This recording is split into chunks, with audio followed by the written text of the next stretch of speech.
So welcome. You can see the presentation. The title of the presentation today is longevity. Will you outlive your wealth?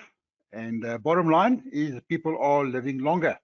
So that is the good news. The bad news as such, for many retirees, the concern today is financially sustaining a long and happy retirement without altering their lifestyle. Planning accurately for retirement is crucial, as present-day medical science is expanding the longevity of human life.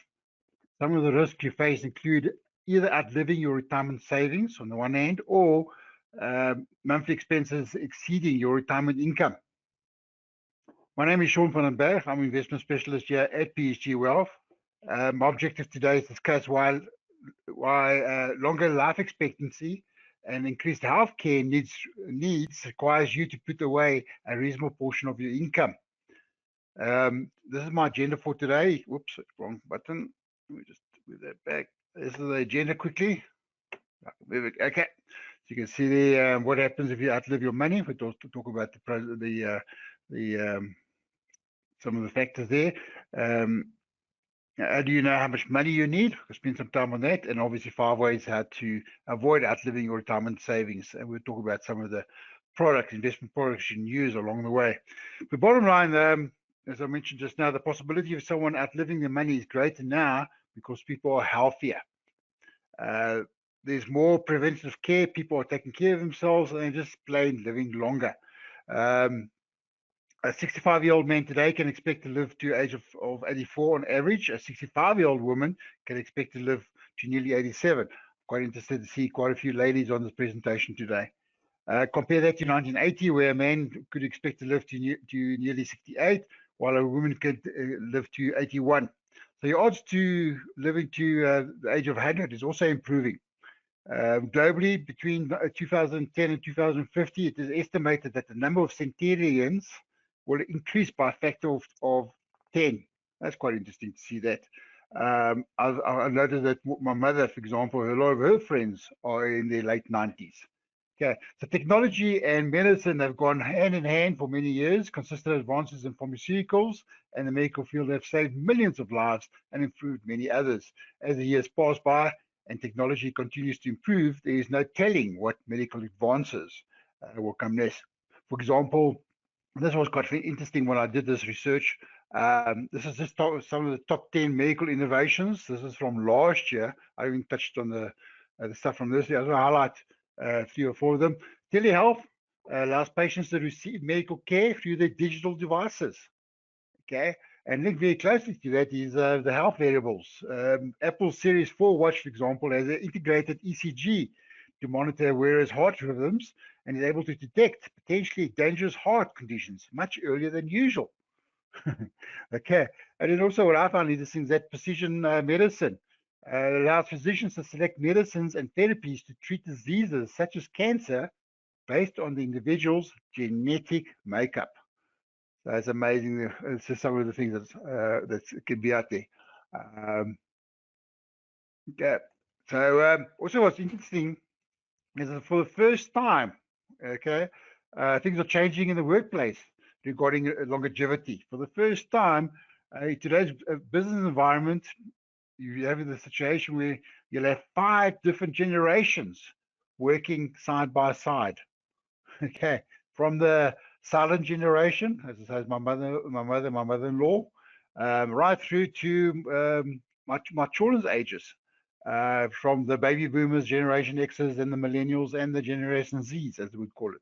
That was also quite interesting to see that. So shows you what's happening with longevity. So what happens if you outlive your money? Okay, it may be decades from now, or it might just be a year or 2, but we'll all eventually receive our last paycheck. Once you packed up your desk, it's time to get serious about what you're going to do with that lump sum that you've been painstakingly saving towards retirement. Okay, if you're worried about running out of money in retirement, you're not alone. Running out of money is the main concern of most people in or approaching retirement. And it is very good, and there is a very good reason to be very concerned. Very concerned. Okay, so where's my mouse here?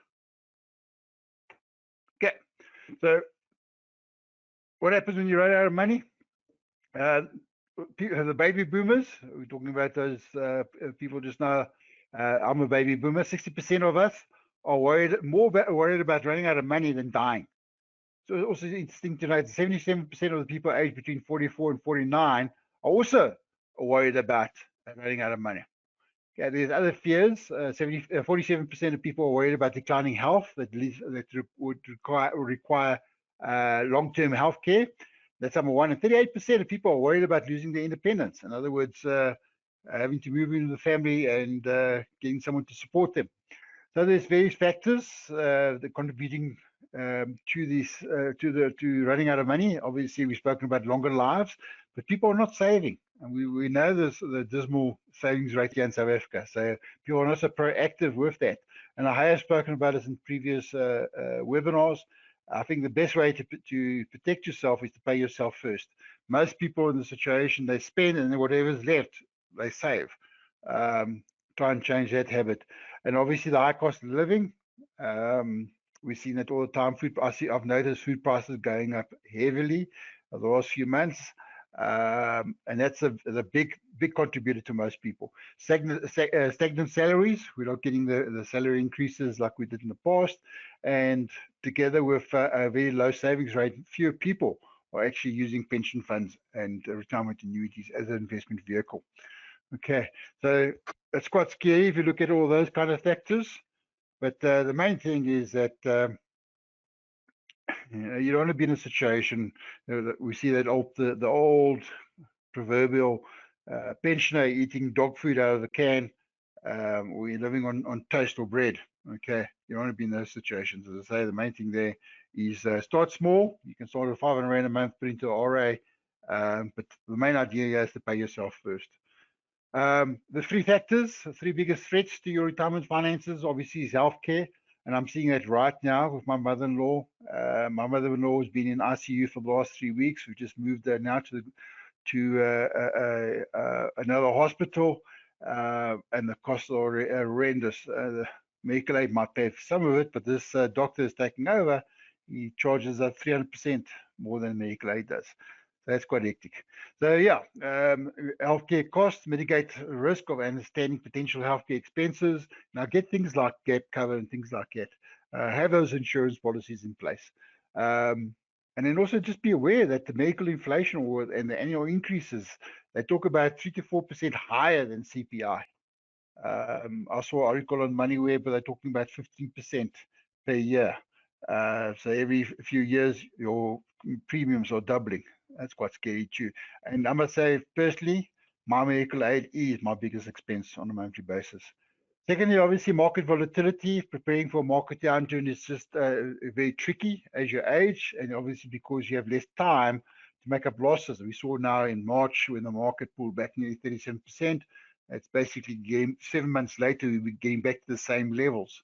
Okay, so that's number one. And also, even more scary is a lot of the pensioners or the retirees are invested into low interest rates, where obviously they want to protect their capital, but obviously because they want a steady source of income. And we've seen what's happening with interest rates around the world. So yes, it's a great way to, and we say we don't time the market, but if you had switched out of funds, out of the equity markets, back into money markets as the market was about to drop, you were lucky enough to get that timing right.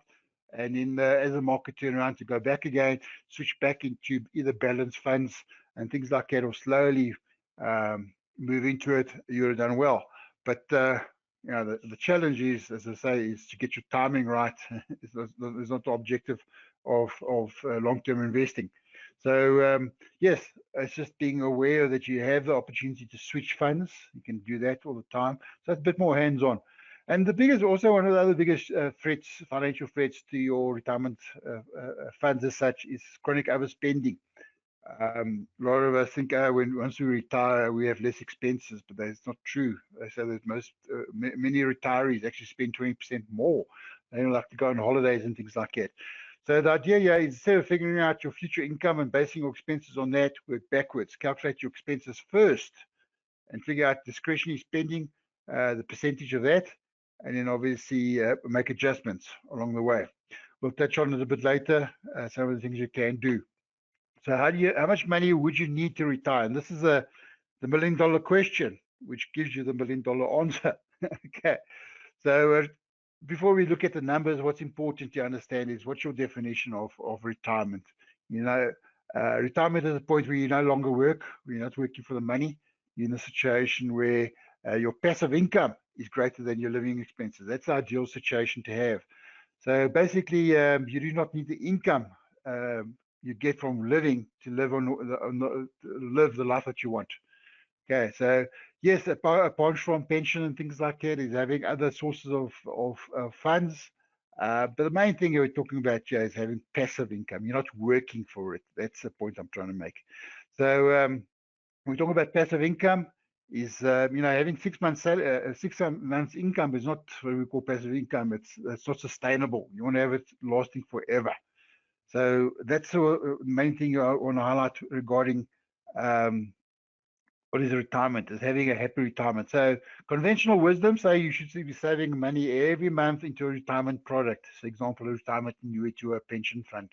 As I say, most people don't do that. So this money obviously is used to build up the capital. Ultimately, will be the capital to cover your retirement needs. And what's nice about the retirement annuity and the pension fund, for example, there are some tax advantages. So you get a bit of tax rebate every year, reinvest that money back into your retirement to make it grow faster.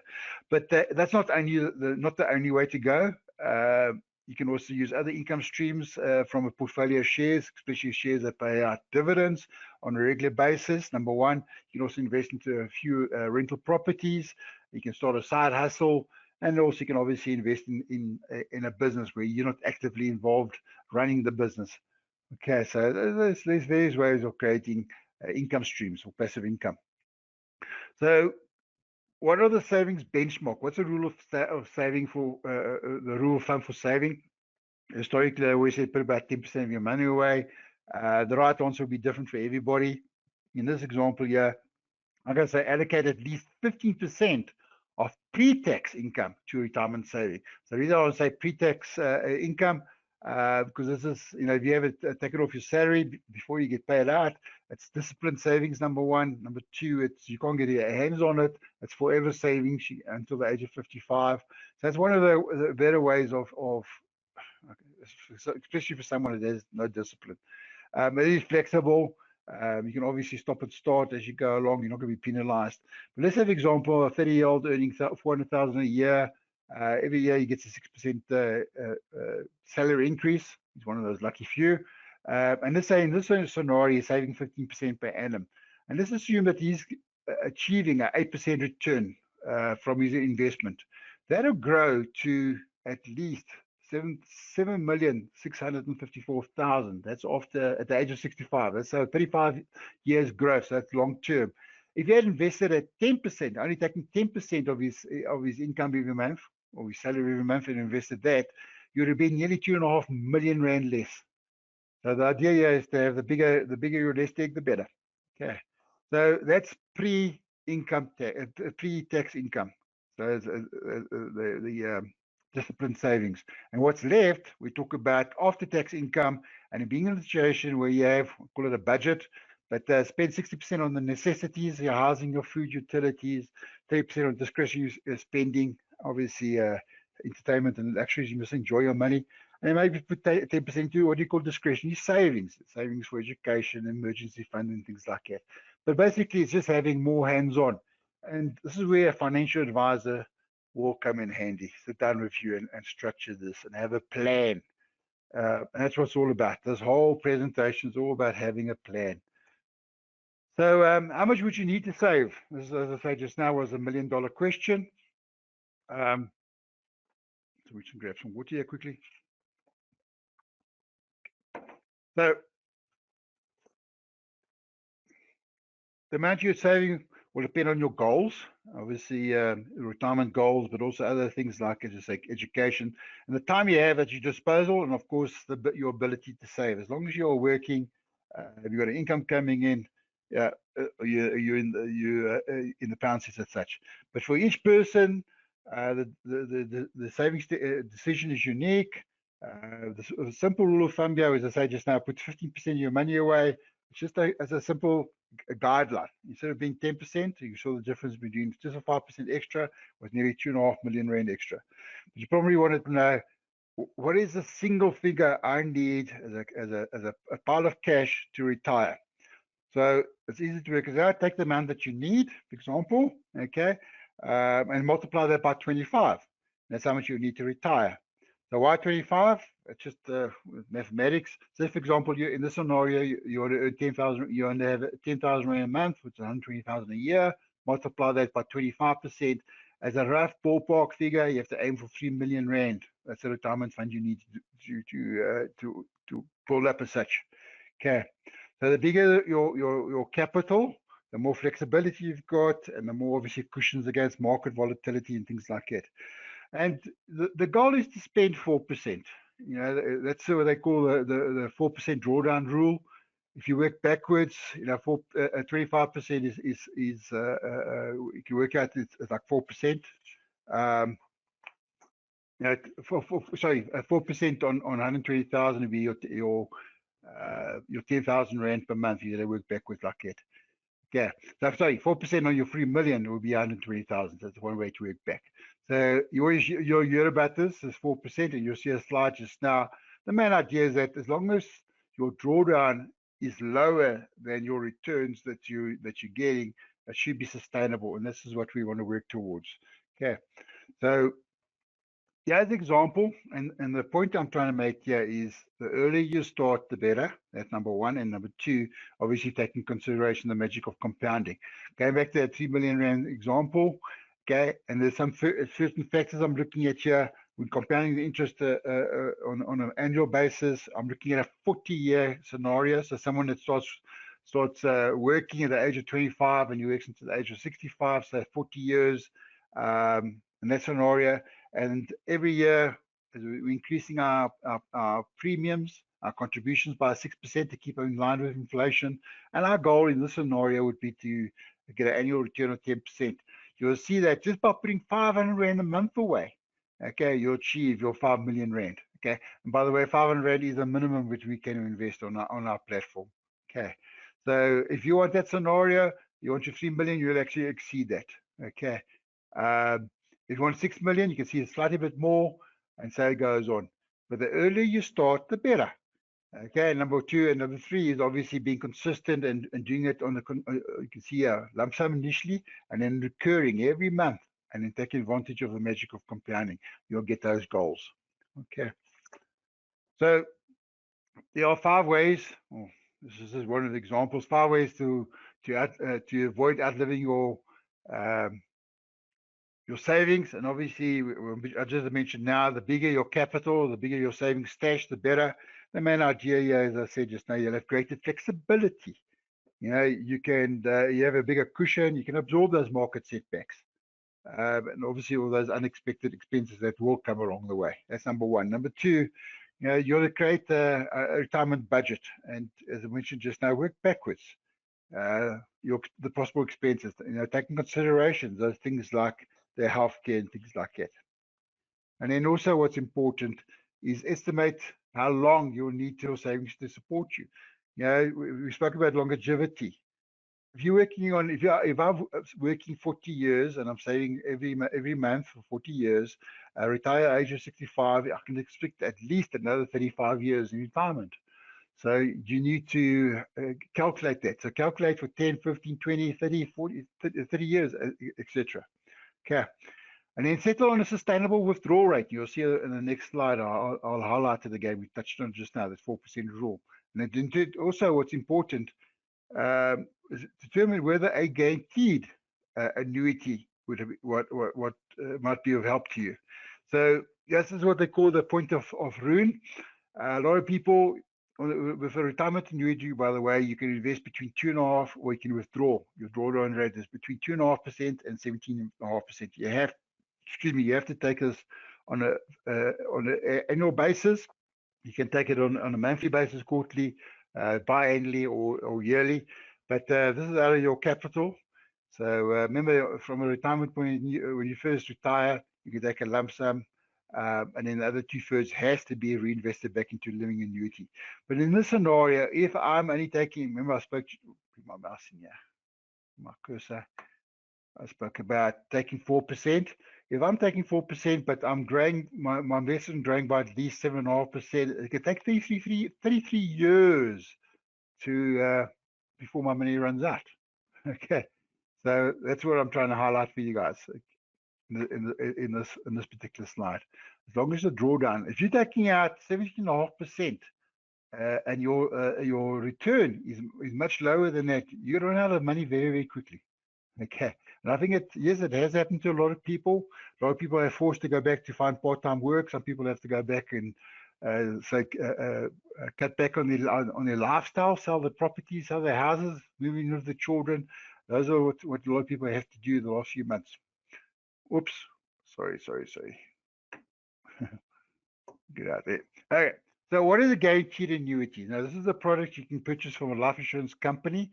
It guarantees you a specific monthly pension for the rest of your life. The downside is obviously that the pension dies with you. When you die, the money dies with you. So your heirs, your family don't get anything from that. But the main idea here is you're protected. You'll have that income coming in all the time. What's interesting to note, obviously, annuity rates are variable, so you must shop around. That's the main thing about this guaranteed annuity. PSG doesn't offer a guaranteed annuity. We offer what we call a living annuity. We call it an equity-linked annuity, or ELA. Basically, the whole idea here, it's an investment product. So it transfers the risk and responsibility of securing an adequate income for life onto your shoulders. You have greater investment and income flexibility. And by the way, you can nominate beneficiaries for this. So when you die, your beneficiaries get it. Your wife and things like that. Your wife and your family would be left some money after your death. Every year, again, as I mentioned just now, it must be between 2.5%, but no more than 17.5%.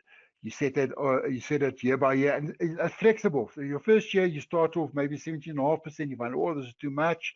You cut back, but it's flexible. You can only do this on your anniversary date every year. And as I say, you can choose the income either monthly, quarterly, biannually, or annually. Okay. So those, the retirement annuity, the living annuity, those are the two main products on our highlight in today's presentation. So quickly before we handle questions, let's see on time here. We're still on time. Okay. So the question isn't about what age I want to retire, it's at what income. And that's a quote from George Foreman. So the possibility of outliving your money is greater now than ever before because everybody's living to be healthier. The main idea here is look at retirement annuities, a tax efficient and disciplined savings vehicle.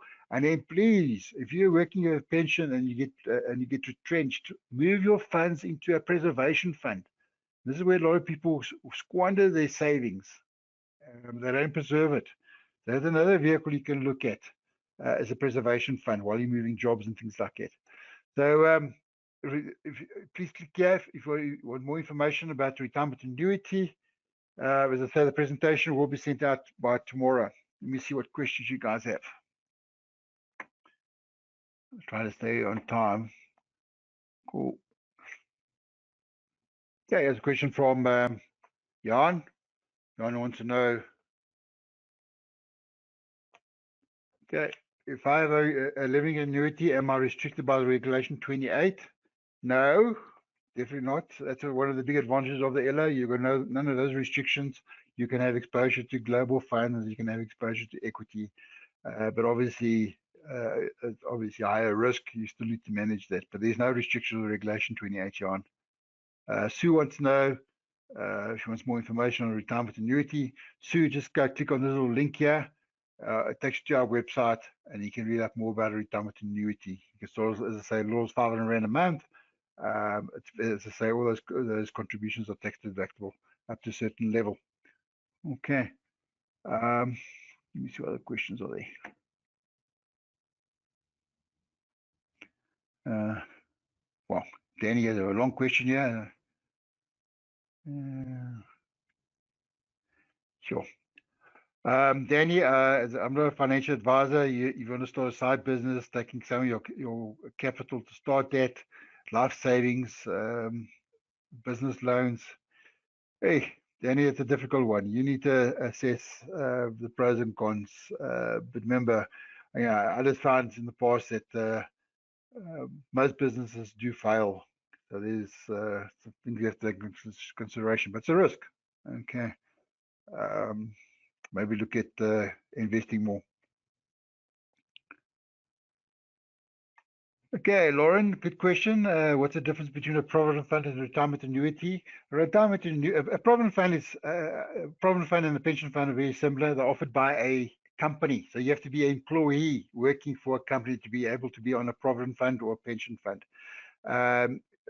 Even as an employee, I can have a retirement annuity outside of my employment with a company. But the retirement annuity is a standalone product. You'd have to be employed by a company. Retirement annuities are great, especially for those of you that are self-employed business owners. That's something to seriously consider as having a retirement annuity. Lauren, to answer your question, the main difference there is that a provident fund, you have to be, okay, I'll answer your question. So the main idea is that you have to be an employee. Okay, are there any other questions? Cool. Okay. Click all the questions. Pleasure, Lauren. Okay. Cool, guys. So from my side, I really appreciate, oops, there's another one in here. Adele.